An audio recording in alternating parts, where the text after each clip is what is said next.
വഖഫ് ഇസ്ലാമിലെ ഒരു ദാനം കൊടുക്കലാണ് വഖഫ് എന്ന് പറഞ്ഞാൽ. ഒറ്റനോട്ടത്തിൽ നിർത്തലാക്കുക, അതേപടി അങ്ങനെ തന്നെ ആക്കുക, അതായത് സ്റ്റാൻഡ് സ്റ്റിൽ ചെയ്യിക്കുക എന്നൊക്കെ ഉള്ള അർത്ഥത്തിൽ ഉപയോഗിക്കുന്നൊരു പദമാണ് വഖഫ്. അതേപടി നിലനിർത്തുക എന്നുള്ള അർത്ഥത്തിലൊക്കെ.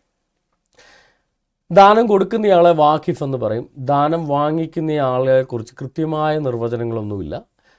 ആരുടെ പേർക്കും വഖഫ് കൊടുക്കാം. പക്ഷെ അത് വഖഫായിട്ട് കൊടുത്തു കഴിഞ്ഞാൽ അതിന് ഇന്ന നിയമങ്ങളുണ്ടെന്ന് ഇസ്ലാം മത നിയമങ്ങൾ പഠിപ്പിക്കുന്നു. എന്നാൽ നമ്മളൊരു കാര്യം ചിന്തിച്ചാൽ ഈ വഖഫ് എന്ന് പറയുന്ന പ്രസ്ഥാനം ഖുറാനിൽ പറഞ്ഞിട്ടുണ്ടോ? ഇല്ല. ജിബ്രീൽ കൊടുത്തെന്ന് മുഹമ്മദ് പറഞ്ഞെന്ന് ഖുറാൻ എഴുത്തുകാർ പറഞ്ഞുണ്ടാക്കിയ ഈ ഖുറാനിൽ വഖഫ് എന്നൊരു പ്രസ്ഥാനം കൊടുത്തിട്ടില്ല. മുസ്ലിങ്ങൾ ചെയ്യുന്ന പലതും, 5 നേരം നിസ്കാരം ഖുറാനിലില്ല. സുന്നത്ത്, അതായത് ലിംഗാഗ്രഛേദനം ഖുറാനകത്തില്ല. ഈ വഖഫ് ഖുറാനകത്തില്ല. അപ്പോൾ ഈ വഖഫ് എന്ന് പറയുന്ന പ്രസ്ഥാനം ഖുറാൻ എന്ന് പറയുന്ന ഇസ്ലാമിക മതഗ്രന്ഥത്തിനകത്ത് മുഹമ്മദ് പറഞ്ഞതായിട്ട് ഖുറാൻ എഴുത്തുകാരും രേഖപ്പെടുത്തിയിട്ടില്ല. ഖുറാൻ എഴുത്തുകാരൻ തന്നെ പറയണം. കാര്യം ഒരാളൊറ്റയ്ക്ക് ഖുറാൻ എഴുതി തീർത്തിട്ടില്ല എന്നുള്ളതാണ് വാസ്തവം. മുഹമ്മദ് പറഞ്ഞു കൊടുത്ത കാര്യങ്ങൾ എല്ലിലും കല്ലിലുമായിട്ടൊക്കെ അനേകർ എഴുതി വെച്ചു എന്ന് പറയപ്പെടുന്നു. ഓർമ്മയുള്ള ആളുകളൊക്കെ യമാമി യുദ്ധത്തിൽ മരിച്ചു തീർന്നപ്പോൾ ഉസ്മാൻ്റെ നേതൃത്വത്തിൽ മുഹമ്മദിൻ്റെ കൽപ്പനകൾക്ക് വിരുദ്ധമായിട്ട് ഖുറാൻ എഴുതി വെക്കാൻ ആരംഭിച്ചു. ഉസ്മാൻ നമ്മുടെ ഉമറിൻ്റെ കാലഘട്ടത്തിൽ ഉമറിൻ്റെ നിർദ്ദേശപ്രകാരം അബൂബക്കർ എഴുതി വെക്കാൻ നിർദ്ദേശിച്ചു. അങ്ങനെയാണ് ഖുറാൻ ആദ്യം എഴുതിയിട്ട് ആ ഒരു കോപ്പി നമ്മുടെ ഹഫ്സയുടെ കയ്യിൽ വരുന്നതും ഹഫ്സയുടെ കയ്യിൽ നിന്ന് ഉമറിൻ്റെ മരണശേഷം ഉസ്മാൻ അതെടുത്ത് തിരുത്തുന്നതും അങ്ങനെ പുതിയ ഖുറാനൊക്കെ ഉണ്ടാക്കി പഴയ ഖുറാനെല്ലാം കൂട്ടിയിട്ട് കത്തിച്ചു കളയുന്നു. ഇതൊക്കെല്ലാം സെബാസ്റ്റ്യൻ മുന്നക്കൽ പറഞ്ഞുണ്ടാക്കുന്ന കഥകളല്ല, നിങ്ങളുടെ ഹദീസുകൾക്കകത്തുള്ളതാണ്. വിവിധതരം ഖുറാനുകൾ എന്ന് പറഞ്ഞൊരു പ്രോഗ്രാം തന്നെ ഞാൻ ചെയ്തിട്ടുണ്ട്. അതിനകത്ത് തെളിവ് തതും വിശദീകരിക്കുന്നുണ്ട്. നമ്മൾ മുന്നോട്ട് പോകുന്നു. അപ്പോൾ വഖഫ് എന്ന് പറയുന്ന ഒരാശയമോ വഖഫ് എന്ന് പറയുന്ന ഇത്തരത്തിലുള്ള ഒരു മതാധിനിവേശ നിയമമോ ഖുറാനകത്തില്ല എന്നുള്ളത് ഖുറാൻ്റെ ഒരു കുറവായിട്ട് വേണമെങ്കിൽ നിങ്ങൾക്ക് എടുക്കാം. അല്ലെങ്കിൽ കാര്യം ബാക്കിയെല്ലാം ഖുറാനകത്തുണ്ട്, പക്ഷേ ഇത് മാത്രം ഖുറാനകത്തില്ല എന്നുള്ളതാണ് വാസ്തവം. ഓക്കെ, ഇനി വഖഫ് മുഹമ്മദിൻ്റെ സുന്നത്തിൽപ്പെട്ടതാണ്. മുഹമ്മദ് ചെയ്തിട്ടുണ്ട്. മുഹമ്മദ് വഖഫ് ഒന്നും ആർക്കും കൊടുത്തിട്ടില്ല. മുഹമ്മദിൻ്റെ സ്വത്തുക്കൾ ഭാര്യമാരോ വേറെ ആർക്കും കല്യാണം കഴിക്കാനോ അവകാശമാക്കാനോ സാധിക്കുമായിരുന്നില്ല. അതുകൊണ്ട് മുഹമ്മദ് ചെയ്തിട്ടില്ല. പക്ഷേ മുഹമ്മദ് നിർദ്ദേശിച്ചിട്ടുണ്ട് ഒരു പ്രാവശ്യം ഉമറിനോട്. അതാണ് വഖഫിൻ്റെ ഒരു അടിസ്ഥാന ശരീഅത്തിലേക്കുള്ള ഒരു പ്രവേശനം ഈ ഒരു ഹദീസ് പ്രകാരമാണ് ഉള്ളത്. സഹീഹുൽ ബുഖാരിയിൽ 2737 ഹദീസ്, അതായത് ബുക്ക് നമ്പർ 54 ഹദീസ് നമ്പർ 24. അതിനകത്ത് ഉമർ ബിൻ ഖത്താബ്, ഈ ഉമർ കുറച്ച് ഖൈബറിലെ യുദ്ധത്തിൽ ഉമർ പാവപ്പെട്ട യഹൂദന്മാരുടെ നാട്ടുകാരുടെയൊക്കെ വെട്ടിപ്പിടിച്ച് കുറച്ച് സ്ഥലം അധിനിവേശം നടത്തിക്കൊണ്ടുവന്നു. എന്നിട്ട് ചോദിച്ചു, ഈ സ്ഥലം എനിക്ക് കിട്ടിയതിൽ വെച്ച് ഏറ്റവും നല്ല സ്ഥലമാണ് ഏത്? അധിനിവേശം ഉടമസ്ഥരെ വെട്ടിക്കൊന്നിട്ട് എടുത്ത് മാറ്റിയാണ്. എന്തായാലും പോട്ടെ, പുള്ളി കഷ്ടപ്പെട്ട് യുദ്ധം ചെയ്ത് ഉണ്ടാക്കിയതാണല്ലോ, ആയിക്കോട്ടെ. അപ്പോൾ ഉമർ വന്ന് മുഹമ്മദിനോട് പറഞ്ഞു, ഓ അള്ളാഹ് അപ്പോസ്തൽ, അല്ലയോ അല്ലാഹുവിൻ്റെ അപ്പോസ്തല, I got some land in Khaybar better than which I have never had. എനിക്ക് കുറച്ച് സ്ഥലം കിട്ടി ഖൈബറിൽ നിന്ന്, എനിക്ക് ഇതുവരെ അങ്ങനത്തെ ഒരു സ്ഥലം ലഭിച്ചിട്ടില്ല. ഞാൻ എന്ത് ചെയ്യണമെന്നാണ് താങ്കൾ ആഗ്രഹിക്കുന്നത്? അപ്പോൾ പ്രവാചകൻ പറഞ്ഞു, നിനക്ക് ആഗ്രഹമുണ്ടെങ്കിൽ നിനക്ക് ഈ വസ്തു ഒരു വഖഫായി നൽകാം. ഒരു എൻഡോവ്മെൻ്റായിട്ട്, ഒരു വഖഫായിട്ട്, ഒരു നിർത്തലാക്കിയൊരു സംഭവമായിട്ട് വേണം നിനക്ക് നൽകാം. And give it's fruits in charity. അതിൽ നിന്ന് കിട്ടുന്ന ആദായം കൊണ്ട് നീ നന്മ പ്രവർത്തികൾ ചെയ്യുക. എത്ര മനോഹരമായ ആചാരം. എൻ്റെ ഡീറ്റെയിൽസ് ഞാൻ പിന്നെ പറയാമേ. നന്മ പ്രവർത്തികൾ ചെയ്യുക, ഇത്രയുമാണ് മുഹമ്മദിൻ്റെ സുന്നത്ത്. ഓക്കെ, അതായത് ഒരു ഇസ്ലാമിക ശരീഅത്ത് നിയമമായിട്ട് പറയുന്നത് ഖുറാനും പ്രവാചക സുന്നത്തുമെന്നാണ്. അപ്പം ഖുറാനകത്ത് വഖഫില്ല. അള്ളാഹു മറന്നുപോയതായിരിക്കാം, എന്തായാലും ജിബ്രീലിനോ അള്ളാഹുവിനോ ഇച്ചിരി അൽഷിമേസ് വന്നുകൊണ്ട് ഖുറാനകത്ത് വഖഫില്ല. ഖുറാനകത്ത് വഖഫില്ലെങ്കിൽ പിന്നെ മുഹമ്മദിൻ്റെ സുന്നത്ത്, മുഹമ്മദിൻ്റെ നിർദ്ദേശം, ഇത്രയുമാണ് മുഹമ്മദിൻ്റെ നിർദ്ദേശം. അതായത് വഖഫായിട്ട് പ്രഖ്യാപിക്കുന്ന വസ്തു, അതിൽ നിന്നുള്ള ലാഭം ആളുകൾക്ക് നന്മയ്ക്ക് വേണ്ടി ഉപയോഗിക്കുക.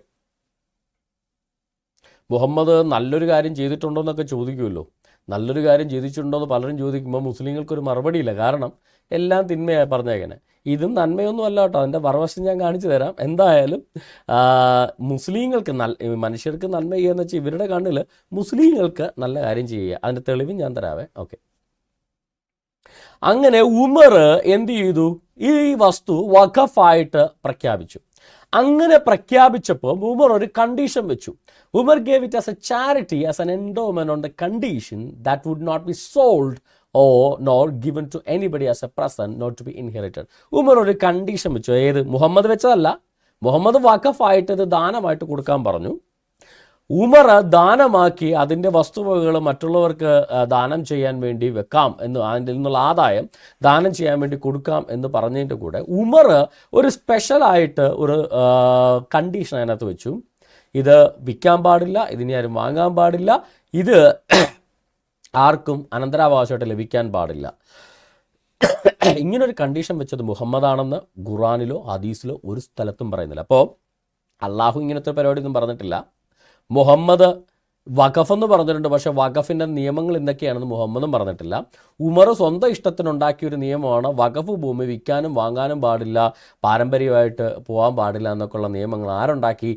ഉമർ ഉണ്ടാക്കിയ നിയമമാണ്. അതെങ്ങനെ ശരീഅത്തിൻ്റെ ഭാഗമാകുന്നതെന്നും ഉമർ എന്നാണ് പ്രവാചകനായെന്നും ഉമർ ജിബ്രീലിനെ കണ്ടിട്ടുണ്ടോ, ഉമറിന് അള്ളാഹുവിൻ്റെ വഹി കിട്ടിയിട്ടുണ്ടോ? അന്ത്യപ്രവാചകൻ മുഹമ്മദ് ആണെങ്കിൽ മുഹമ്മദിന് ശേഷം ഉമർ പ്രവാചകനാണെങ്കിൽ അതുകൂടെ ഒന്ന് പറയണം. അപ്പോൾ അന്ത്യപ്രവാചകൻ മുഹമ്മദ് ആണ്, പിന്നെ ഉമർ പ്രവാചകനല്ല, ഉമറിന് വഹിയും ഇല്ല, ഉമർ പറയുന്നതിന് ദൈവീകതയും ഇല്ല എന്നുള്ള വാസ്തവം നിങ്ങൾ മനസ്സിലാക്കണം. അങ്ങനെയാണെങ്കിൽ ഇത് ഉമറിൻ്റെ കൽപ്പനയോ അല്ലാതെ മുഹമ്മദിൻ്റെ കൽപ്പനയോ ഖുറാനിലെ വാക്യമോ അല്ല. അതായത് ശരീഅത്ത് നിയമപ്രകാരം തന്നെ ഇതിന് യാതൊരു വിധത്തിലുള്ള സ്റ്റെബിലിറ്റിയും ഒരു തെളിവ് പോലും മുഹമ്മദ് മരിച്ച് 500 വർഷത്തിന് ശേഷം ഏതെങ്കിലും പണ്ഡിതന്മാർ വല്ലതും പറഞ്ഞിട്ടുള്ളതല്ലാതെ മുഹമ്മദോ ഈ പറയുന്ന ഖുറാനിലോ മുഹമ്മദ് പറഞ്ഞതായിട്ടോ ഖുറാനിൽ പറഞ്ഞതായിട്ടോ വഖഫ് ചെയ്യണമെന്ന് ഇങ്ങനെ ഒരിക്കലും ആർക്കും തിരിച്ചെടുക്കാൻ പറ്റാത്ത, വിൽക്കാൻ പറ്റാത്തൊരു വഖഫ് ഉണ്ടെന്ന് മുഹമ്മദും പറഞ്ഞിട്ടില്ല, ഖുറാനും പറഞ്ഞിട്ടില്ല. അപ്പോൾ ഇതിൻ്റെ വഖഫിൽ നിന്നുള്ള ആദായം എടുത്തിട്ട് മുഹമ്മദ് നന്മ ചെയ്യാൻ പറഞ്ഞു. ഉമർ അതിന് കുറച്ച് നിബന്ധനകളൂടെ വെച്ച്. എന്തിനൊക്കെ ചിലവാക്കാം? പുവർ പീപ്പിളിന് കൊടുക്കാം, ദരിദ്രർക്ക് കൊടുക്കാം, കിത്ത് ആൻഡ് കിൻ അതായത് ഉമറിൻ്റെ കുടുംബക്കാർക്കും കൊടുക്കാം, ഫ്രീയിങ് സ്ലേവ്സ് അടിമകളെ മോചിപ്പിക്കാൻ കൊടുക്കാം. മുസ്ലിം അടിമകളെ മാത്രമേ ഇവർ മോചിപ്പിക്കാറുള്ളൂ കേട്ടോ. ബാക്കിയുള്ള നാട്ടിൽ പോയി ഇവർ ഭർത്താക്കന്മാരെ കൊന്ന് പെണ്ണുങ്ങളെ അടിമകളാക്കി കൊണ്ടുവരാറാണ് പതിവ്. അപ്പോൾ അടിമ കച്ചവടം നടത്തുന്ന ആളുകളാണ്. അടിമകളെ വിറ്റ് ആയുധം വാങ്ങിച്ച ആളാണ് മുഹമ്മദ്. ഓക്കെ, വിട്. അപ്പോൾ ഫ്രീയിങ് സ്ലേവ്സ് അതായത് അടിമകൾ ആരെങ്കിലും ഇസ്ലാം മതം സ്വീകരിച്ചാൽ വേണമെങ്കിൽ അവർക്ക് ഫ്രീ ആക്കാം. പിന്നെ ഫോർ അള്ളാഹ്സ് കോസ് അള്ളാഹയുടെ കാരണങ്ങൾക്ക് കൊടുക്കാം. അതൊരു നല്ലൊരു ക്ലോസ് ആണ്. അള്ളാഹയുടെ കോസ് നല്ലൊരു ക്ലോസ് ആണ്. നമുക്കത് ക്ലോസ് ചെയ്യുമ്പോൾ പറയാം.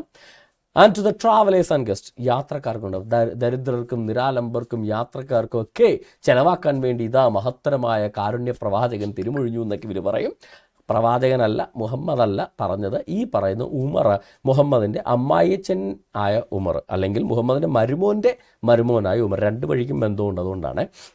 ഓക്കെ, അപ്പോൾ ഈ പറഞ്ഞ ഉമറിൻ്റെ കൽപ്പനയാണിത്. അപ്പോൾ ഇത് ശരീഅത്ത് നിയമം അല്ല എന്നുള്ളതാണ് വാസ്തവം.